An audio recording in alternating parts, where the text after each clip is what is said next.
Very good afternoon, student. Today, a very important chapter discuss class 9th social science chapter 1. The name of chapter, what is democracy and why democracy? You know, student, last class 8 already learned each and every concept of the civics. Why democracy, what democracy, how many types of democracy you already learned in class 7th, class 8. But here, to different study of the chapter.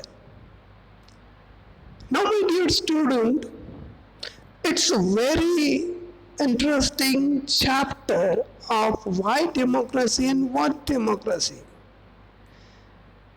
जब आप vote डालने जाते हो तब आपको democracy कहती है कि मुझे वोट का राइट मिला है. जब आप ये सभी लाइन में खड़े रह जाते, देश का राष्ट्रपति का वोट का वैल्यू भी एक ही है. One vote one value. It is a part of democracy, it is a features of democracy. तो इस बातों से भी समझ में आता है कि क्या हमें पढ़ना है. So now my dear student, learn easiest way to understand that the chapter what is democracy and why democracy. बाकी जो चीजें पिक्चर से ऑलरेडी पीपीटी में पिक्चर का इस्तेमाल नहीं किया गया है. आप अपने पिक्चर्स अपने टेक्स्ट बुक्स में ले सकते हैं. हर चीज टेक्स्ट बुक्स में है. एक बार आप उसको और लुक करें तो आपको तमाम चीजें समझ में आएगी जो आपको लर्न करनी है. ओके, सो हमें इस पूरे सिलेबस में क्या क्या पढ़ना है इसके बारे में बात करते हैं. सबसे पहला पॉइंट पढ़ना है what is democracy and why democracy. क्या डेमोक्रेसी की जरूरत है. डेमोक्रेटिया वर्ड, डेमोस वर्ड कहाँ से आया, कैसे आया, इनके बारे में वो तमाम चीजें आज हमें पढ़नी है. डेमोस एंड क्राइटेरिया, ये दो वर्ड्स एक साथ आए. ये डेमोस और क्राइटेरिया मतलब पीपल सिस्टम. डेमोस मतलब पीपल एंड क्राइटेरिया मतलब system, people system. So why, what is democracy and why democracy. पहला हमें फीचर्स पढ़ना है what is democracy. Second part पढ़ना है feature of democracy. Third part पढ़ना है हमें why democracy and fourth part हमें पढ़ना है बॉर्डर मीनिंग ऑफ डेमोक्रेसी. ऐसे कितने पार्ट में हमें चैप्टर पढ़ना है. These are the four part. Which what is democracy, feature of democracy, why democracy and border meaning of democracy. Other part is not in your syllabus. Okay, so this is the four part only of the chapter of civics, chapter number 1. शुरू करते हैं what is democracy. एक simple definition है जो आपके text book page number 1 में दी हुई है. आप उसको जरा सा देख लीजिए. एनसीईआरटी का टेक्स्ट बुक सामने रखिए तो आपको तमाम चीजें समझ में आएगी. उसमें लिखा है सिंपल डेफिनेशन ऑफ पार्ट है, आप उसमें पढ़ लीजिए. Democracy is a form of government which is ruler was elected by the people. Simple बात है, कोई भी कर सकता है. तो democracy is a form of government. अब गवर्नमेंट के फॉर्म कितने हैं आप 9th में, 8th में, 6th में, 7th में पढ़े होंगे. डेमोक्रेसी में डिक्टेटरशिप होता है, सोशलिज्म होता है, डेमोक्रेटिक होता है. वो अलग अलग तरीके की गवर्नमेंट्स होती है. इन सभी गवर्नमेंट में जो गवर्नमेंट का जो लीडर होता है वो लोग अपने वोट के अधिकार से इलेक्ट करते हैं. वोट का अधिकार उनको मिलता है. Right the vote. आप अपना वोट देके अपना प्रतिनिधि खुद चुनते हैं और उससे देश की संसद पार्लियामेंट बनती है. उसको हम डेमोक्रेसी कहते हैं. तो रिप्रेजेंटेटिव गवर्नमेंट होता है, डायरेक्ट डेमोक्रेसी होता है. वो बहुत सारे प्रकार है, हमें यहाँ उसके बारे में कोई डिस्कस नहीं करना है. Just point to view of your chapter and the study. Okay, so democracy is a form of government definition याद रखना, democracy is a form of government काय का which rulers are elected by the people. आपको पता है Abraham Lincoln की definition देखिए, the government of the people, by the people and for the people. Government of the people, by people and for people. Government लोगों ने लोगों के लिए, लोगों के साथ चलाया गया लोगों का गवर्नमेंट। लोगों ने लोगों के लिए, लोगों के साथ चलाया हुआ गवर्नमेंट, इसको हम क्या कहते हैं, डेमोक्रेटिक गवर्नमेंट कहते हैं। अभी हाल ही में घटना घटी थी, army ruler of Myanmar not elected by the people. जो म्यांमार है, म्यांमार में अभी भी डेमोक्रेटिक रूल नहीं है, क्योंकि एक्चुअल क्या है कि वहां के लोगों ने उनका जो गवर्नमेंट का लीडर है वो चॉइस नहीं किया। So those who happen in control army because the rule of the country, तो उसके देश में आर्मी का रूल चलता है।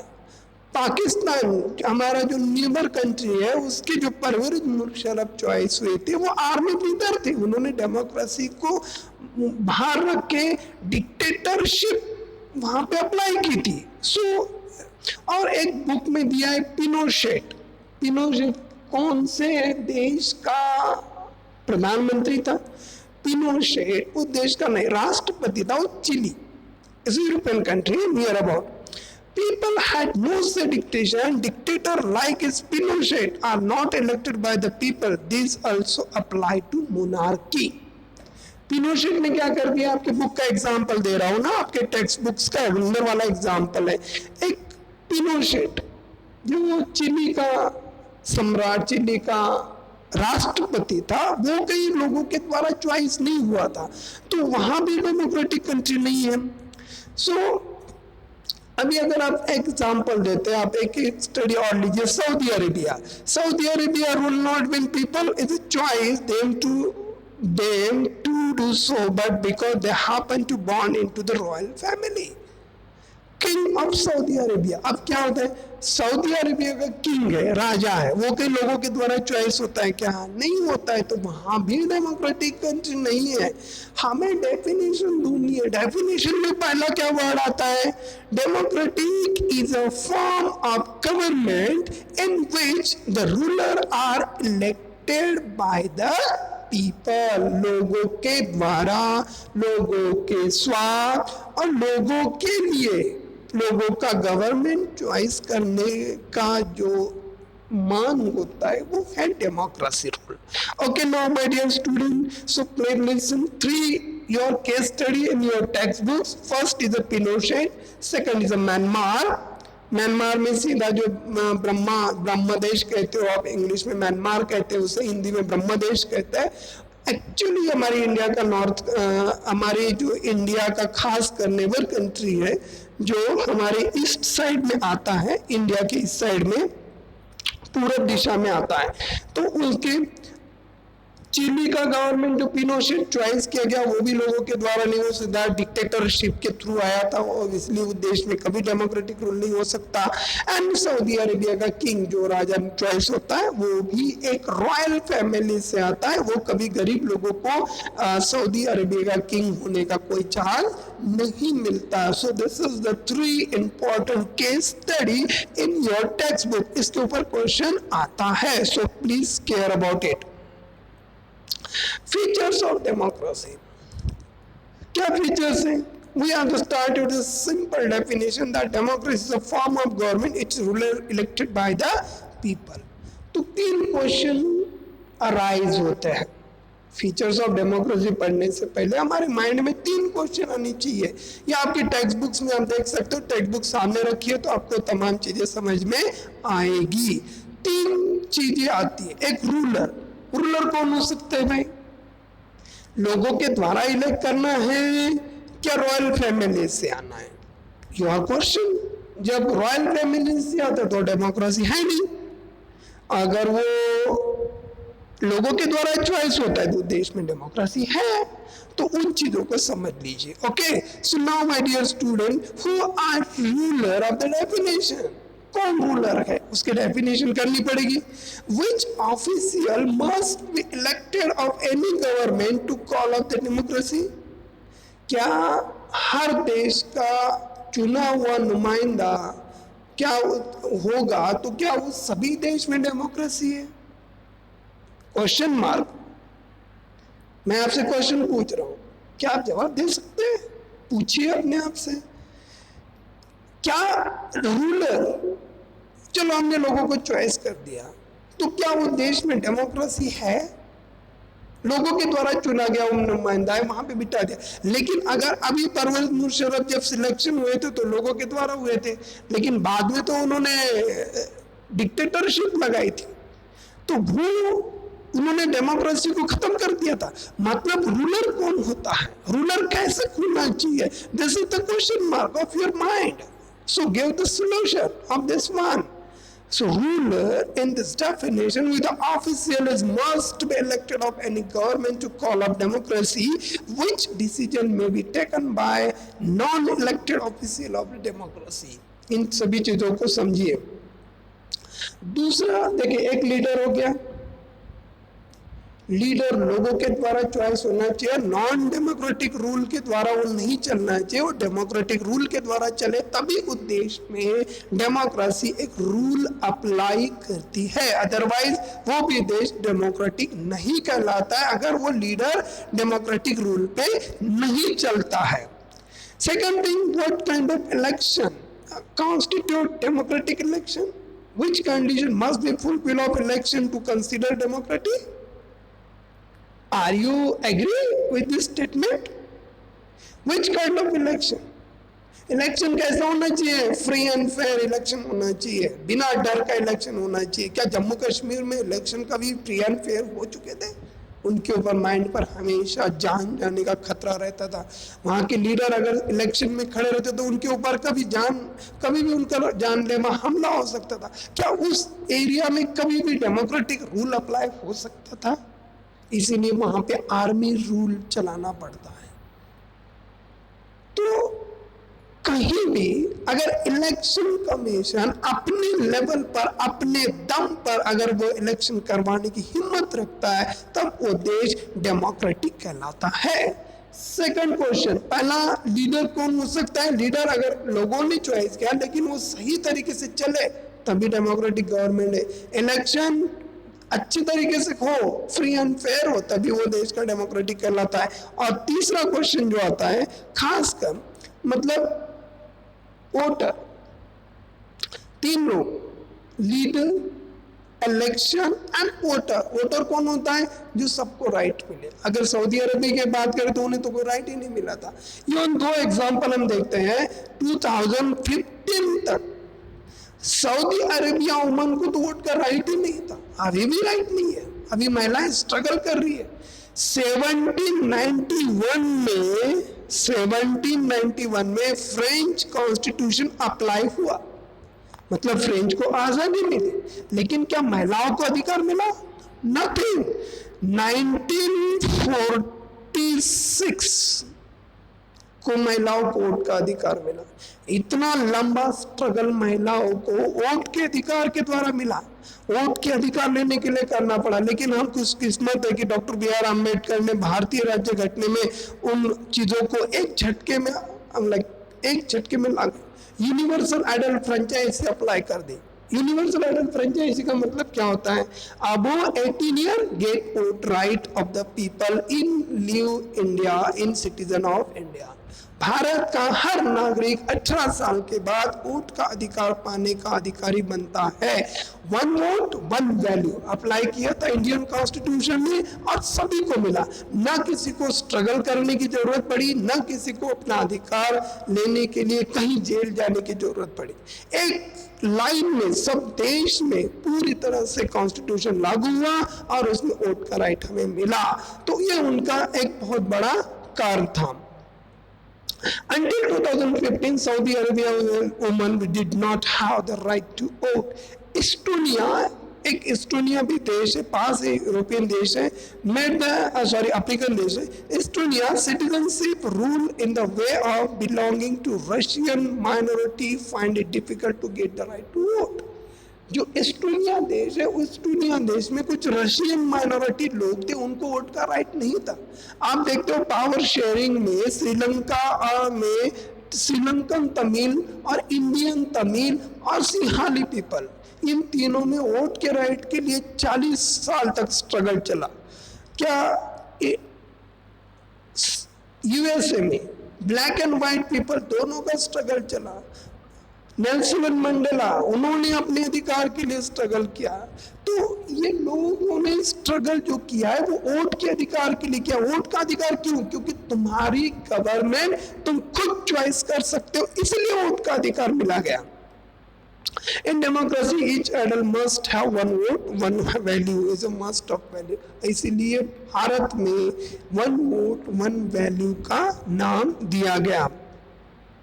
अब एक एक करते हम देखते हैं कि कौन सी चीजें जो हमारे लिए गवर्नमेंट इंपॉर्टेंट है। एक रिस्पॉन्सिबल गवर्नमेंट। रिस्पॉन्सिबल गवर्नमेंट क्या होता है कि जो डेमोक्रेटिक कंट्री है उसका पहला फीचर आता है responsible government. Democratic government is responsible of government is representative elected by the people on basis of universal adult franchise. हमारे देश का रिस्पॉन्सिबल गवर्नमेंट है क्योंकि हमें 5 साल के बाद फिर नागरिक के पास वोट मांगने के लिए जाना पड़ता है, और हम वोट मांगते वक्त जो नागरिक, जो हमारे सिटीजन है, उनको जो हमने वादे किए थे उस वादों को अगर पूरा करना है, वादों को अगर पूरा किए तभी हमें नेक्स्ट टाइम वोट मिलेगा। तो इसके लिए लोगों के लिए पूरी तरह से गवर्नमेंट क्या रहती है?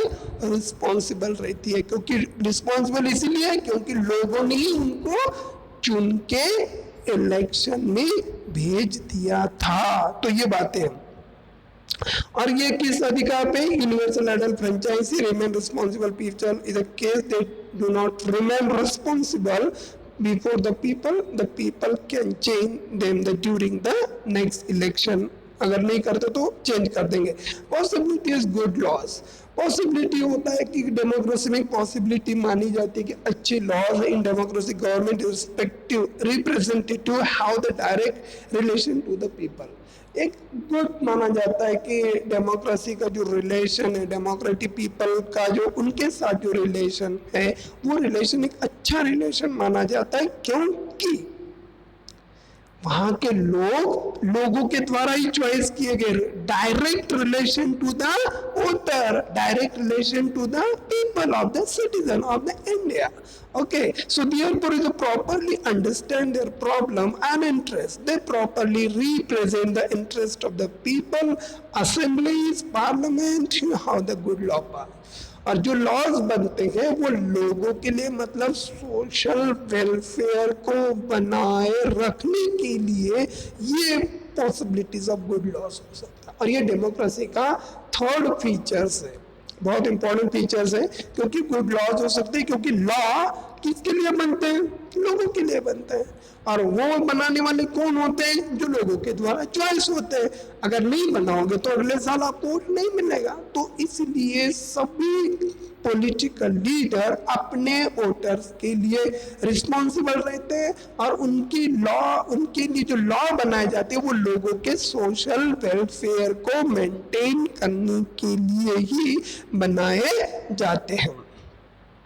पॉलिटिकल एजुकेशन भी मिलता है क्योंकि the greatest merit of democracy is educative value of participation in election other political activities is make people intelligent and politically conclusion they become एनलाइटेड citizens. Democracy में आप हर नागरिक अपने रिप्रेजेंटेटिव के बारे में डिस्कस करता है। आप देखते हो कभी नुक्कड़ पे कभी गए, अभी अगर इलेक्शन चल रहा हो तो वहाँ के लोग बैठ के डिस्कशन करते हैं कि कौन सा लीडर अच्छा है, इन्होंने ये काम किया है, उन्होंने वो काम किया है, कौन सी पार्टी अच्छी है, कौन सी पार्टी वेल रूल कर रही है, कौन सी पार्टी की क्या खामियां है, ये बैठ के लोग डिस्कस करते हैं, भले ही उसको पढ़ा लिखा हो या ना हो।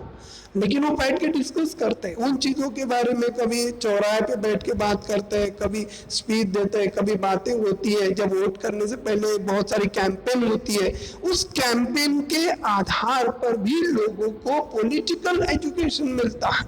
ये बहुत बड़ी बात है। पार्टी के बारे में जानकारी होती है, अपने वोटिंग के बारे में जानकारी होती है, अधिकार के बारे में जानकारी होती है। जब अपोजिशन पार्टी सत्तारूढ़ पार्टी के ऊपर जब आरोप करती है तो पता चलता है कि सत्तारूढ़ पार्टी ने क्या बड़े घपले किए या कौन से लोगों के साथ काम नहीं किया है। सत्तारूढ़ पार्टी अपने काम बताती तो उसका वैल्यूएशन करने के लिए मिल जाता है। तो ये तमाम चीजें जो मिलती है पॉलिटिकल एजुकेशन में आती है। पांचवा फीचर है based on liberty and fraternity. Fraternity मतलब brotherhood emotion. India is my brother and all Indians are my brother and sister. जैसे हम प्लेज लेते हैं तो पहला स्टेटमेंट आता है ना, वो जो स्टेटमेंट क्या कहलाता है? फर्टर्निटी कहलाता है। तो based on liberty and fraternity in a democracy, right to liberty of the people will safeguarded people give freedom to express their view without any fear. जो पीपल्स है ना, वो अपने जो व्यूज है, मैं अभी कह रहा था ना आपको कि डेमोक्रेसी जो होती है, कैसे पार्टी होनी चाहिए, कौन लोग लेना चाहिए, कौन सा उम्मीदवार होना चाहिए, कौन से उम्मीदवार को वोट करना चाहिए, इसके बारे में आप जो डिस्कशन करते हैं वो डिस्कशन, या सत्ता के बारे में आप कहते हैं कि सत्ता ने गलत काम किया। अभी जैसे कोविड-19 की वजह से लाखों श्रमिक लोगों को रास्ते से जाना पड़ा, पैदल जाना पड़ा, तो वहाँ पे गवर्नमेंट ने अरेंजमेंट किया, कुछ अच्छा किया, अरेंजमेंट नहीं हो पाया, वहाँ पे लोगों ने कुछ सुना दिया, जहाँ अरेंजमेंट हुआ लोगों ने वहाँ पे धन्यवाद दिया। तो ये क्या है? ये आर्गुमेंट है, express their view without any fear, ना डर ना कुछ, अपनी बात लोगों के सरकार के सामने रखना और उस बात को मनाना, ये भी लोगों के लिए जो अधिकार मिले वो अधिकार एक डेमोक्रेटिक रूल की पार्ट ही कहलाते हैं। Freedom to express view without any fear, they can criticise wrong policies of the government. जो गवर्नमेंट की पॉलिसी है उसमें क्रिटिसाइज करने का काम भी लोग करते हैं। Respect of the principle of equality, मुझे बताओ, the respect of principle equality in democracy, all are equal in your eyes of law and no discrimination is done on the basis of the birth, caste, color, creed, status, sex। इन किसी भी level पर किसी भी तरीके की discriminated democracy में नहीं होता है। This is the 6th number of feature, respect of the principles of the equality। Respect of the principles of equality, the democracy are equal eyes of law and no discrimination is done on the basis on birth, caste, color, sex, religions। All citizens get the equal opportunity to participate affairs of the state। अगर कोई UPSC के exam होते हैं, जो graduate student है, फिर किसी भी एरिया का, किसी भी स्टेट का, किसी भी कास्ट का हो, उसे एग्जाम में पार्टिसिपेट करने का पूरा अधिकार मिलता है, उसको डिनाय नहीं कर सकते। तो कोई भी स्टेट, जैसे गार्डन है, गार्डन में आप जाते हो तो गार्डन में या पब्लिक स्टेटस में रेलवे का इस्तेमाल करते हुए आपको कहीं भी कास्ट, कलर, सेक्स, रिलीजन, इनके आधार पर आपको रोका नहीं जाता। बाय बर्थ बिल्कुल ही नहीं। बाय बर्थ मतलब तुम जन्म से श्रेष्ठ हो, कनिष्ठ हो, ऐसा कुछ भी नहीं है। एक भारतीय नागरिक होने का अधिकार आपको मिल जाता है। अमीर गरीब कोई भी नहीं, कास्ट, कलर, सेक्स, रिलीजन, इनके आधार पर आपको कभी भी दूजा भाव या कभी भी आपको वहाँ पे डिस्क्रिमिनेटेड नहीं किया जाता, अगर नहीं है उसी देश में डेमोक्रेसी अप्लाई होती है। This is the 7th feature. Last feature, the government based on will of the people. The government based on will of the people, democracy based on will of the people and its function according to their constant। The government cannot ignore the interest of the people। Simply बात है, कोई भी समझ सकता है। Government based on will of the people, अरे लोगों के मन के ऊपर है। 5 साल में अभी बीजेपी का गवर्नमेंट है, अगर बीजेपी ने सही काम नहीं किया तो लोग उनके अगेंस्ट में वोट जाके देंगे और उसी गवर्नमेंट को बदल देंगे। हाल ही में कांग्रेस ने काम अच्छा नहीं किया तो कांग्रेस को उखाड़ के फेंक दिया और बीजेपी की सत्तारूढ़ कर दिया। अगर बीजेपी सही काम नहीं करे तो किसी और पार्टी को इलेक्ट कर देंगे। तो गवर्नमेंट किसके आधार पर बन रही है? Based on will of the people. अगर लोगों की इच्छा है इस पार्टी को वोट देने की तो वो पार्टी इलेक्ट हो जाएगी, अगर लोगों की इच्छा नहीं है उस पार्टी को वोट देने की तो वो पार्टी नहीं बनेगी।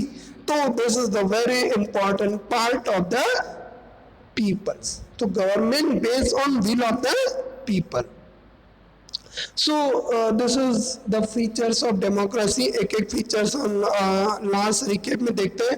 features 3 चीजें याद रखना, election, leader and voter. Voter कौन होता है, इलेक्शन कैसा होना चाहिए और लीडर कैसे होनी चाहिए। सेकंड फीचर हमने देखा था कि उसके एग्जाम्पल्स। फीचर्स हमने देखे थे कि उसमें 3 केस हमने देखी थी, Saudi Arabia, Estonia and Brahmadesh यानी म्यांमार। 3 कंडीशन हमने देखी थी। उसके कुछ फीचर्स हमने देखे थे। रिस्पॉन्सिबल गवर्नमेंट, क्योंकि लोगों के द्वारा ही उम्मीदवार चॉइस होते हैं इसलिए उसको रिस्पॉन्सिबल गवर्नमेंट्स कहते हैं, क्योंकि लोगों के लिए रिस्पॉन्सिबल है। पॉसिबिलिटी ऑफ गुड लॉज, क्योंकि वो सोशल वेलफेयर सामने रख के ही लीडर्स अपने लॉज संसद में बनाते हैं, क्योंकि उन्हें फिर लोगों के पास वोट के लिए जाना पड़ता था और लोगों का किसी में अहित ना हो, हित हो, उसके लिए उनको लॉज बनाया जाता है। वो सोशल वेलफेयर बेस होता है। पॉलिटिकल एजुकेशन, जो जब इलेक्शन आता है या कैंपेन होती है, opposition party, supportive parties, government party, इन दोनों मिला के जो बातें लोगों के सामने रखते हैं, इससे लोगों को पॉलिटिकल एजुकेशन मिल जाता है। Liberty and fraternity the base on features. Liberty होता है, fraternity brotherhood emotion, liberty your express your view without any fear. Principle of equality, caste, colour, creed, status, इनके आधार पर कहीं भी आपको डिस्क्रिमिनेटेड नहीं किया जा सकता।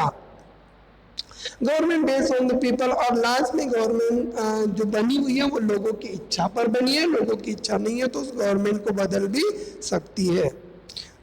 तो this is the first part of the chapter. You will, I think you better understand of the chapter, so please learn it and then understanding each and every statement. So please use your textbooks and learn, understand, then it.